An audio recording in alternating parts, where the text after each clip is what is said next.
India ने recently एक historic step लिया है by signing the largest free trade agreement in its history, India European Union free trade agreement. इस deal के साथ इंडिया के 1.4 बिलियन और यूरोपियन यूनियन के 600 मिलियन कंज्यूमर्स मिलकर बनाते हैं एक 2 बिलियन का मेगा मार्केट। ये सिर्फ डील नहीं बल्कि इंडिया की ग्लोबल पोजीशनिंग का टर्निंग पॉइंट है।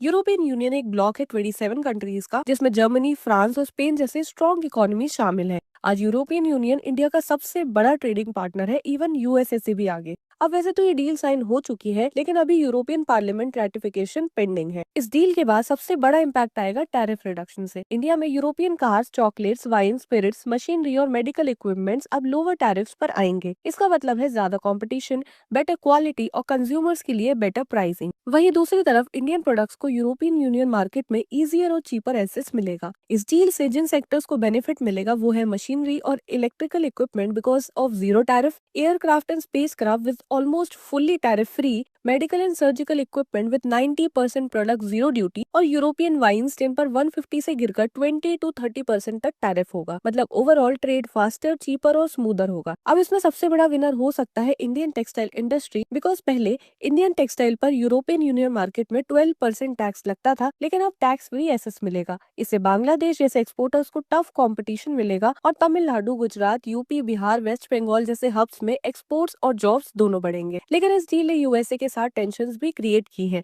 यूएसए ने इंडिया पर 25% टैरिफ लगाया। रीजन था इंडिया का रशियन ऑयल इंपोर्ट। लेकिन यूरोप ने इंडिया के साथ ट्रेड डील साइन कर ली, बट इस पे यूएस ऑफिशियल्स का कहना है कि यूरोप इनडायरेक्टली रशिया को फंड कर रहा है। बट यूरोपियन यूनियन का रिस्पॉन्स क्लियर था, अपनी इकोनॉमिक इंडिपेंडेंस और यूएस के प्रेशर से दूर रहना। सो ये डील इंडिया की मिडिल पावर या वर्ल्ड फ्रेंड स्ट्रैटेजी को शो करती है। इंडिया रशिया के साथ रिलेशन रखता है, यूरोप के साथ ट्रेड करता है और यूएसए और चाइना दोनों से बैलेंस्ड अप्रोच रखता है। इसका मतलब है इंडिया किसी एक ब्लॉक को फॉलो नहीं करता, बल्कि एक ब्रिज बिल्डर के रूप में काम करता है। So India European Union free trade agreement एक इकोनॉमिक माइलस्टोन, एक जियोपॉलिटिकल सिग्नल और एक लॉन्ग टर्म स्ट्रैटेजिक बेट है। जैसे जैसे 2026 इम्प्लीमेंटेशन करीब आएगी, इसका इम्पैक्ट ग्लोबल ट्रेड और पावर बैलेंस पर और क्लियर होगा। आपका क्या व्यू है इस डील पर? कमेंट्स में जरूर शेयर करें।